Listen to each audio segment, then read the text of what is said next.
Bonjour, j'espère que vous allez bien. Aujourd'hui, je voulais vous lire un conte qui nous vient d'Écosse, des montagnes d'Écosse plus exactement, et que je vais tirer de celui-ci. Il y a si longtemps que presque plus personne ne sait s'il s'agit d'une véritable histoire ou d'une légende. Dans une haute montagne, se trouvant au-delà de 7 mers, vivait un jeune homme exceptionnellement doué. Il était non seulement beau et fort, mais il possédait de surcroît une magnifique chevelure dorée qui lui avait valu le nom de Finn aux cheveux d'or. Pourtant, il ne tirait pas gloire de sa beauté et se servait plutôt de son intelligence. Il était si habile au maniement des armes qu'il était capable d'abattre un oiseau en plein vol, et il courait si vite qu'il battait à la course le cerf le plus rapide. De plus, il avait acquis de par le monde une sage expérience. Un jour, Finn quitta les pentes rocailleuses des montagnes pour se rendre au bord de la mer, afin d'y pêcher quelques poissons. Là, il vit venir à sa rencontre un géant, qui lui criait quelque chose de loin. Le jeune homme lui souhaita le bonjour, lui demanda s'il pouvait lui être utile à quelque chose, et s'informa de la raison qui le conduisait en des lieux aussi perdus. « Je suis le messager royal du pays des géants. Mon souverain m'a envoyé à la recherche d'un jeune homme. Son nom est Finn. Sa tête est d'or et pleine d'intelligence. Ne le connaîtrais-tu pas par hasard ?» Finn ne sut que penser. Il préféra ne pas se faire connaître aussitôt et attendre de voir comment les choses allaient tourner. « Je suis un ami de Finn, dit-il. Je sais qu'il s'est rendu à la pêche. Si tu me confiais le message du roi, je le lui transmettrais lorsqu'il rentrerait chez lui. » Le géant le remercia de bien vouloir lui rendre ce service. Il confia à Finn que son roi avait entendu parler de l'habileté et de la bravoure de Finn, et qu'il souhaitait que le jeune homme se rendît au pays des géants, droit au palais du roi, afin d'y protéger son fils d'un dangereux voleur. Un monstre avait déjà enlevé une nuit 2 des enfants royaux, et personne ne savait où il les avait emmenés, bien qu'une garde importante eût entouré le château cette nuit-là.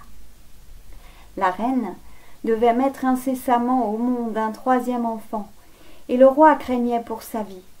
C'est pourquoi il avait envoyé chercher Finn, qui était le seul capable de lutter contre cet ennemi insaisissable. Le jeune homme promit qu'il transmettrait ce message sans faute. Le géant le remercia à nouveau et s'en retourna sur la mer. Finn se serait volontiers rendu au pays des géants, par-delà 7 montagnes et 7 vallées, afin de porter secours au roi, mais il avait besoin de mettre de l'ordre dans son esprit et, pour le moment, il ne se rendit nulle part. Le lendemain, pensif, il alla au bord de la mer et contempla l'endroit où le géant avait disparu. Au loin, dans une paisible crique, il aperçut 8 lutins, à peine hauts de 5 pouces. Ils étaient assis sur le sable et se penchaient sur un jeu de dés, si bien qu'ils ne remarquèrent pas le jeune homme lorsqu'il approcha. Celui-ci leur souhaita le bonjour, et ils répondirent d'une seule voix. « Bonjour à toi aussi, Finn !» Le jeune homme s'étonna qu'ils le connussent si bien, et il leur demanda qui ils étaient et d'où ils venaient. « Nous sommes ici pour nous reposer, et nous cherchons un homme courageux. Si nous le trouvions, nous nous mettrions à son service, car chacun d'entre nous a sa spécialité. » Dit Finn en réfléchissant. « Toi, dis-moi donc ce que tu sais faire, » fit-il en se tournant vers le plus jeune. « Je suis le plus fort. Lorsque je suis assis quelque part, on ne peut plus me bouger. » Finn considéra ce petit bonhomme pas plus haut que 5 pouces avec incrédulité. « Et c'est donc !» lui lança le lutin en se trémoussant sur place. Finn se pencha, le saisit par la taille et tenta de le soulever. Il essaya d'abord d'une main, puis de deux, mais de quelque façon qu'il s'y prit, il ne parvint pas à le faire bouger d'un centimètre. « Tu es un sacré gaillard, » admit Finn. « Par ma foi, je dois admettre qu'il n'existe pas une force au monde capable de te faire bouger. Et que savent faire tes camarades ?»« J'entends jusqu'ici le moindre bruit venant du bout du monde, » annonça calmement un autre des lutins. « Bast !» s'écria Finn. « Et moi, dit un troisième, j'entends la moindre feuille tomber de l'arbre le plus lointain. Quant à moi, je sais avant tout le monde ce qui va se passer, ajouta le suivant. Finn ne s'étonna plus de rien lorsqu'un autre lutin prétendit qu'il était capable de dérober n'importe quoi, même les œufs d'un nid, sans que l'oiseau qui les couve ne s'en aperçoive. Le sixième lutin savait grimper aux remparts et aux murs des plus hauts châteaux, même lorsqu'il s'agissait de murs de glace ou de verre. Le septième confia à Finn qu'il était un tireur d'exception, capable d'atteindre une seule mouche dans un essaim. Quant au dernier, il se vanta de pouvoir construire une maison en bois avec des brindilles, en moins de temps qu'il ne faut pour le dire. « Saurais-tu construire un bateau ?»« Lorsque tu t'en seras retourné d'où tu viens, » répondit le lutin, « un bateau t'attendra sur la mer. » Pour le coup, Finn se demanda s'il pouvait croire à une telle promesse. Alors le petit homme se fâcha. Il se mit à chercher les brindilles qui se cachent dans le sable et, avant que Finn n'ait pu prononcer un mot, il les lança dans la mer. À l'instant même, un superbe bateau se mit à se balancer sur les vagues. « Es-tu satisfait ?» grogna le lutin. Finn ne pouvait en croire ses yeux. Il s'exclama. « Avec ce navire, nous pourrions aisément nous rendre au pays des géants, et nous irions beaucoup plus vite que si nous passions par les terres en traversant 7 montagnes et 7 vallées. Nous pourrions aussi monter la garde ensemble auprès de l'enfant du roi.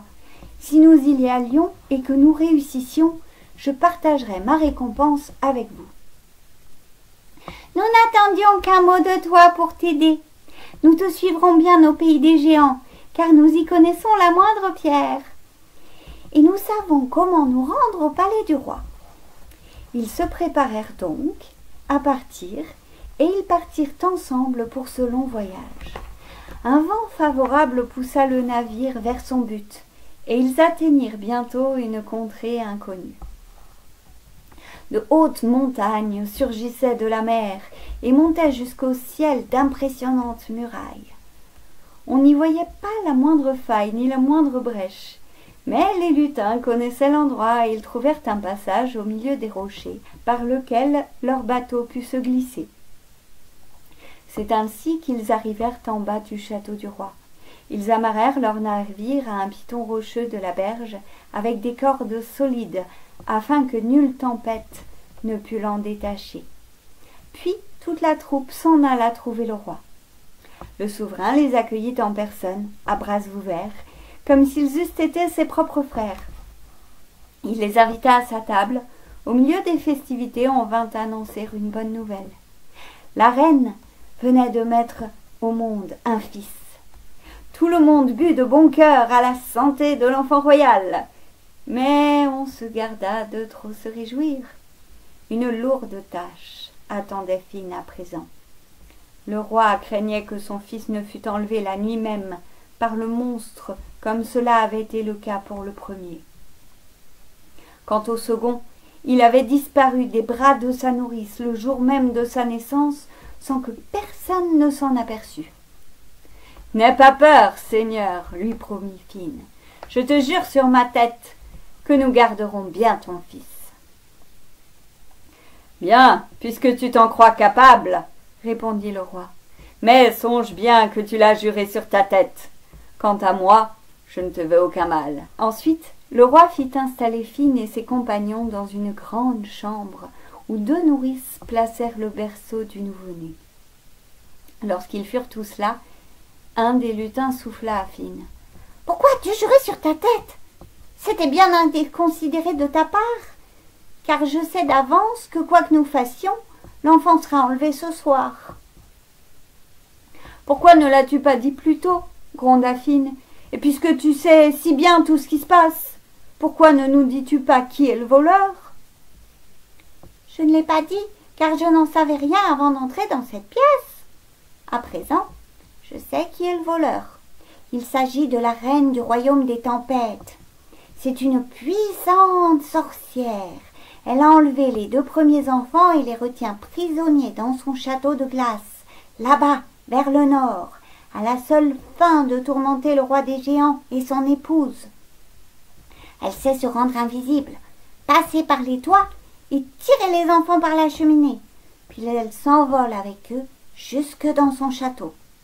« Puisqu'il en est ainsi, je peux facilement vous aider, » dit le lutin le plus fort de tous. « Je m'assiérai devant la cheminée et lorsque la sorcière se présentera pour enlever l'enfant, je l'attraperai et ne la lâcherai plus. »